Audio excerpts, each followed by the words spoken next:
Mesdames, Messieurs, bonsoir, ravi de vous retrouver ce mardi, deuxième numéro de la page internationale pour cette semaine, avec vous depuis la newsroom dans la capitale des grandes universités du monde, Boston, Massachusetts, Ehrlich, Dorelas, pour présenter la page internationale. À chaque mail, c'est l'équipe championne, Joannel François, Adassa Etienne, Roubans sur les manœuvres techniques.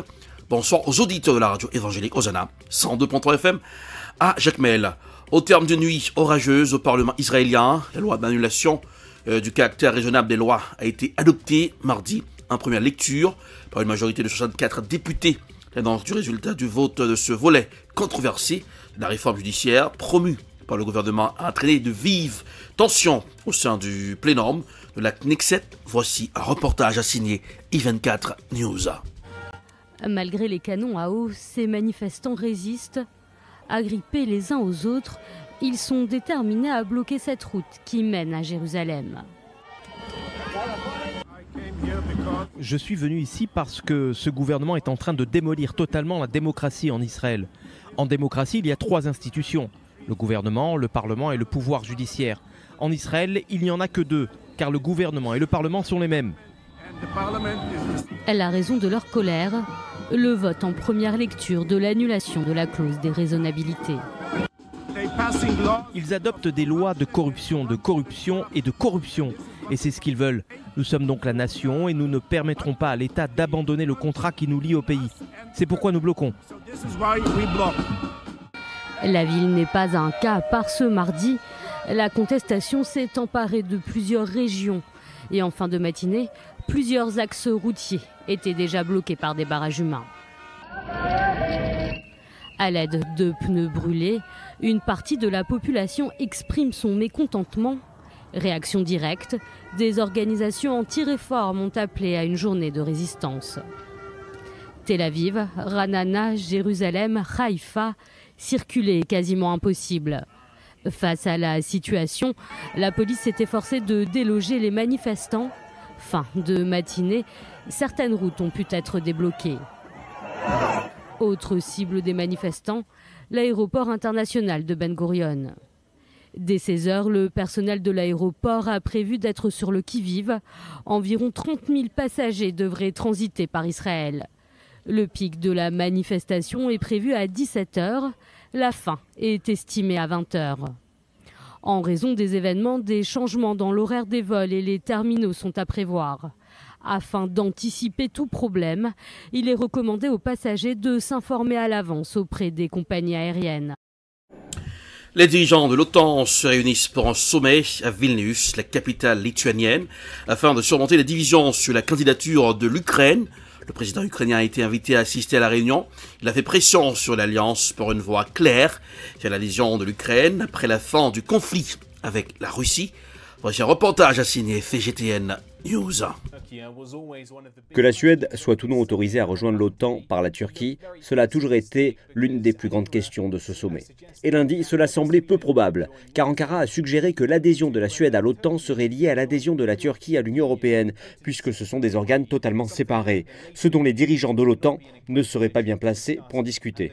Mais juste avant que ce sommet ne commence mardi officiellement, Jens Stoltenberg, le secrétaire général de l'OTAN, a déclaré, après une réunion avec la Turquie et la Suède, qu'Ankara avait accepté de laisser la Suède rejoindre l'OTAN, promettant que cela serait adopté par le Parlement turc et ce processus allait maintenant commencer.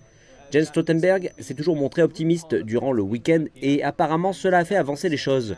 La Turquie, la Suède et l'OTAN, toutes dans cette déclaration publiée par l'Alliance, disent qu'elles conviennent, à présent que la Suède a apporté les changements nécessaires en matière de lutte contre le terrorisme dans le pays, qu'Ankara devrait être satisfait. Cela semble donc suggérer que le processus se poursuivrait sans accroc, ce qui signifie que la Suède serait le pays à adhérer le plus récemment après que la Finlande a réussi à rejoindre l'OTAN plus tôt dans l'année.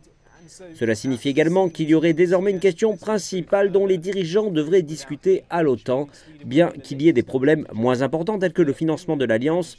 Le plus grand problème qui doit encore être résolu est de savoir si l'Ukraine peut se joindre à l'Alliance et si oui, quand, avec la plupart des États membres qui sont d'avis que l'Ukraine devrait pouvoir le faire.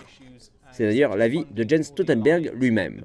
Et donc, Kiev chercherait des garanties spécifiques, des informations précises sur ce qu'il faudrait pour que l'Ukraine rejoigne l'OTAN. Une fois ce processus terminé, les dirigeants décideront alors exactement de ce qu'ils peuvent offrir à l'Ukraine, mais en attendant, ils décideront d'un plan à long terme. Aussi, ce que chaque pays peut donner entre-temps de manière bilatérale et quelle forme de soutien cela peut prendre, qu'il s'agisse de partage de renseignements, de formation, de fourniture d'équipements ou de soutien financier. Tout cela sera discuté mardi et mercredi en Lituanie. Le président de la République islamique d'Iran, Ibrahim Raïssi, entame une tournée de 3 jours en Afrique, sur invitation officielle des présidents du Kenya, de l'Ouganda et du Zimbabwe. Voici un reportage signé Africa News. C'est une première. Depuis 11 ans, aucun président de la République islamique d'Iran ne s'était rendu en Afrique. Le président iranien Ibrahim Raïssi entame ce mardi une visite dans 3 pays africains, le Kenya, l'Ouganda et le Zimbabwe. Une nouvelle étape de l'offensive diplomatique lancée par l'Iran pour trouver de nouveaux alliés sur la scène internationale. À la tête d'une délégation comprenant des hommes d'affaires, Raïssi a prévu de rencontrer ses homologues, le Kenyan William Ruto, l'Ougandais Yoweri Museveni et le Zimbabwéen Emmerson Mnangagwa. Le porte-parole de la diplomatie iranienne, Nasser Kanani, a présenté cette tournée comme un nouveau point de départ avec les pays africains qui, selon lui, souhaitent développer leurs relations avec l'Iran, notamment sur les plans économiques, politiques et commerciaux. Depuis le début de l'année, l'Iran s'est engagé dans un processus de normalisation de ses relations avec les pays arabes, au premier rang desquels l'Arabie saoudite après 7 ans de fortes tensions. Retournons dans le sommet de l'OTAN. Alors que l'OTAN s'apprête à accueillir la Suède comme nouvel État membre, Volodymyr Zelensky a fustigé l'alliance dans un tweet. Moscou annonce déjà des contre-mesures. Voici un reportage signé Euronews. Début d'un sommet historique de l'OTAN ce mardi. Les dirigeants des pays membres de l'Alliance sont réunis à Vilnius, en Lituanie, à 35 km de la frontière avec le Bélarus, allié de Moscou. Au programme, l'Ukraine qui met la pression pour obtenir une invitation à rejoindre l'OTAN, la France qui annonce avoir livré des missiles longue portée et Scalp à Kiev, et l'intégration prochaine de la Suède à l'Union militaire. Now that Turkey lifted its veto over Sweden's bid to join the alliance, the thorniest challenge of this summit remains how to handle Ukraine's bid for NATO membership.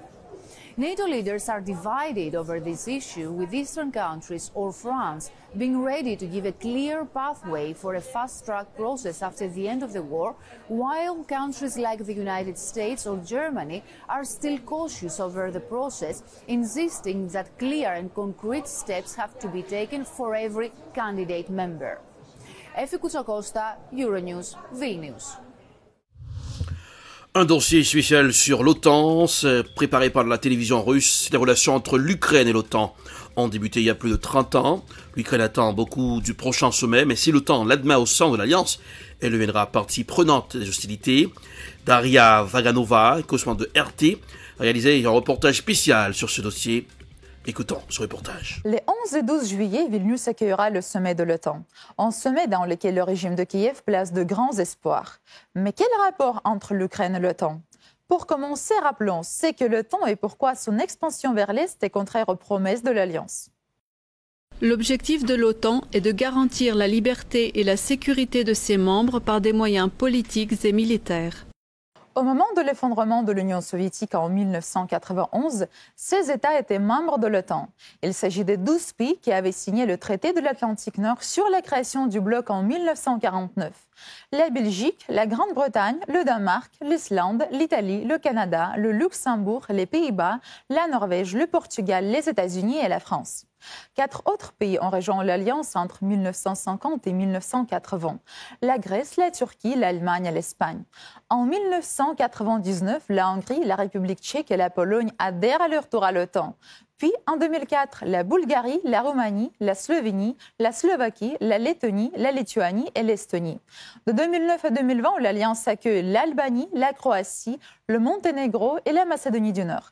Et la Finlande en 2023. La Russie s'est prononcée à plusieurs reprises contre l'expansion de l'OTAN à l'Est, estimant que ce processus provoquerait une augmentation des tensions en Europe.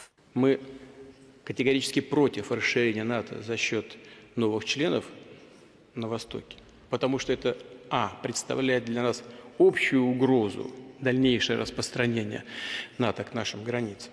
Не мы же двигаемся к НАТО, а НАТО двигается к нам. Поэтому говорить о том, что Россия ведет себя агрессивно, по меньшей мере не соответствует здравой логике. Mais pourquoi l'Ukraine veut-elle tant adhérer à l'OTAN? La défense collective implique qu'une attaque contre un membre de l'Alliance est considérée comme une attaque dirigée contre tous les alliés. Les relations entre l'Ukraine et l'Alliance ont commencé en 1992. L'Ukraine a souhaité obtenir un plan d'action pour l'adhésion à l'OTAN en 2008. La Géorgie aussi d'ailleurs, mais c'est une autre question. C'est depuis le début de l'opération militaire spéciale par la Russie que les demandes d'adhésion de l'Ukraine à l'OTAN se sont faites plus pressantes. Сьогодні Україна подає заявку, щоб зробити це де-юре, за процедурою, яка відповідатиме нашому значенню для захисту всієї нашої спільноти. Le chemin de l'Ukraine vers l'OTAN se poursuit depuis plusieurs décennies maintenant. Des promesses d'accepter Kiev dans l'Alliance littéralement demain se font entendre presque tous les mois, mais en réalité, les choses se limitent à la signature d'une énième déclaration n'engageant à rien. Où en sommes-nous à la veille du sommet de l'OTAN?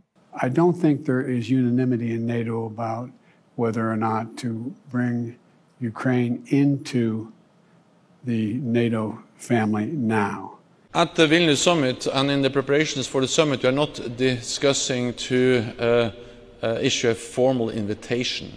What we are discussing is how to move Ukraine closer to NATO. Ukraine will not be joining NATO coming out of this summit. We will discuss what steps are necessary as it continues along its path. J'espère que lors des jours restants avant le sommet, les partenaires trouveront des formules qui ne décevront pas l'Ukraine et qui auront plus de sens qu'autrefois. Même les dirigeants ukrainiens commencent à douter des résultats de ce sommet. Pour moi, il est assez difficile de saluer le sommet de l'OTAN.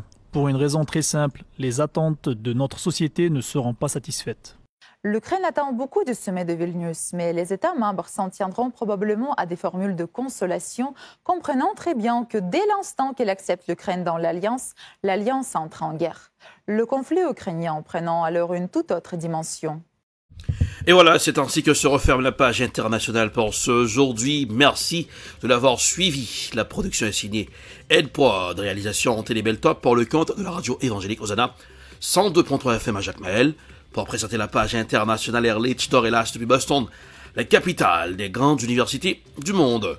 Coup d'œil sur la météo pour ce aujourd'hui. Boston, 87 degrés Fahrenheit, 31 degrés Celsius. Jacmel, 93 degrés Fahrenheit, 34 degrés Celsius. Le soleil pendant Boston, c'est pas comme hier, il pleuvait. À Boston, ce matin, le soleil est à l'horizon, le soleil est au zénith. Oui, voilà, bonne température pour l'été, on en profite. On va se faire bronzer à la playa. Bonsoir Joël, bonsoir Rubans, bonsoir aux auditeurs de la radio évangélique Hosanna 102.3 FM à Jacmel. Passez un excellent mardi. Rendez-vous c'est pour demain. Bonsoir, à demain. C'était la page internationale avec Erlich Dorelas.